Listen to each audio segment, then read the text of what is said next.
Hello, my name is Muhammad Ali. I am pharmacist by profession. I have nearly 40 years of experience working for pharmaceutical industry. I worked with big names like Johnson & Johnson and Novartis. In this tutorial, I am going to talk about the risk priority number and how to calculate risk priority number. Let's find what is RPN. Risk priority number is a measure used when you assign a number to a risk to identify critical failure modes associated with their process. The RPN number or RPN value it ranges from 1, which is the best, to 10, which is the worst. RPN is a product of severity, occurrence and detectability. So this is RPN is a product of severity, occurrence and detectability. Now how to evaluate risk? First, we have to determine the severity or intensity considering that the risk to the patient. This must be the worst case. Determine the occurrence or frequency, which is the probability of deviation or failure. Determine the detection capability. How likely is it that you will detect the problem with the process during the manufacturing? For each of the above, a rating is given, which is from 1 to 10. Now let's find out the sources from where we can find out the risk. We can find out risk from deviations, process capability. If process capability is low, that is CPK is 0.33, that means there is a risk exists. Process sigma, if process sigma is low, that means there is a risk also. Variation in the content uniformity, very high and sometimes out of specs, and cases of out of specification and the cases of out of trends. And also the source for risk could be the recalls. Now what is severity? Will it cause death of a person or serious injury to the person, or there will be no impact at all, or somewhere in between? If severity is considered high, we will have to give the high score. Now let's talk about the occurrence or happening or frequency. If failure occurs very often, or if failure occurs very seldom, or somewhere in between. If probability of occurrence high, we have to score it high. Now let's talk about the detection or checking or control. If failure occurs, is there a system in place to detect the failure? Is there a foolproof system in place, or failure goes undetected, or somewhere in between? If probability of detection is high, low score. If probability of detection is low, high score. Now quantify risk. Use numbers scale 1 to 10.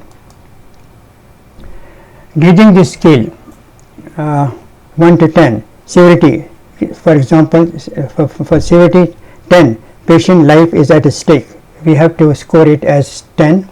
Medium degree of suffering to the patient, we can score it at 5. No patient impact, we can score it as 1. If severity is high, we have to score it high. Occurrence or happening. If it occurs very frequently, then we have to score it at 10. If it occurs frequently, then we can score it as 5. If it occurs infrequently, then we can score it as 1. As far as detection is concerned, not detectable, that means 10. Low detectability, like few in process checks, 5. Detectability is very high, more checks, then we have to score it as 1. Let us calculate the risk priority number. Take an example of a potent drug, dexamethasone 0.5 milligram tablet. Dexamethasone is a corticosteroid used to treat a variety of conditions such as allergic disorders, breathing disorders, etc. So this medicine is a very potent medicine.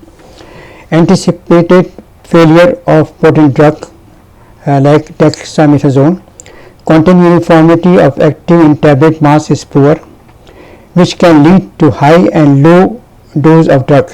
High and low dose can be fatal to the patient. The reason of above could be poor process capability, variation of content of active very high, CPK 0.33, sigma less than 1, weight variation of individual tablet is high, CPK less than 0.33. In next slide we will calculate the RPN. Now this is how we can calculate the RPN for the process of dexamethasone 0.5 milligram tablet.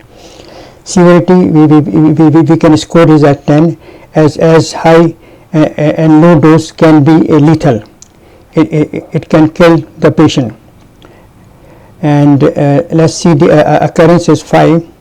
From the annual product review, which is called APR, shows many out of trend for content uniformity of active, few out of specific cases for the content uniformity. So since we have this OS and OOT, we will score it as 5. For detection, in process checks is very poor. Statistical process control is very poor. Interval for checks is wider. Now to calculate the risk priority number. Risk priority number is the product of severity, occurrence and detectability. So here the severity is 10 and occurrence is 5 and detectability is 7. So RPN is 350. Let's find out what kind of action we can take to prevent this failure. This is called CAPA, corrective action and preventive action. Action needed to improve the content uniformity of active and tablet mass. We have to revalidate the process.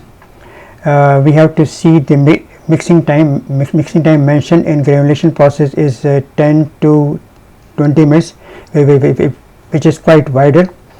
As range is wider, we have to determine the optimum mixing time during validation of mixing process and get the narrow range of the mixing time, like 14 to 16 minutes. Increase in process checks during the tableting process. The above action may bring improvement in the process capability. After CAPA, process capability may be increased to CPK 1.33.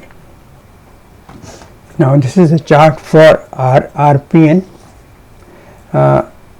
Now here we have to write down the process step and then the potential failure mode, and then we have to find out the severity. We have to score for severity, then we have to score for occurrence, then we have to score for detection. And the product of these three, severity, occurrence and detection, is RPN.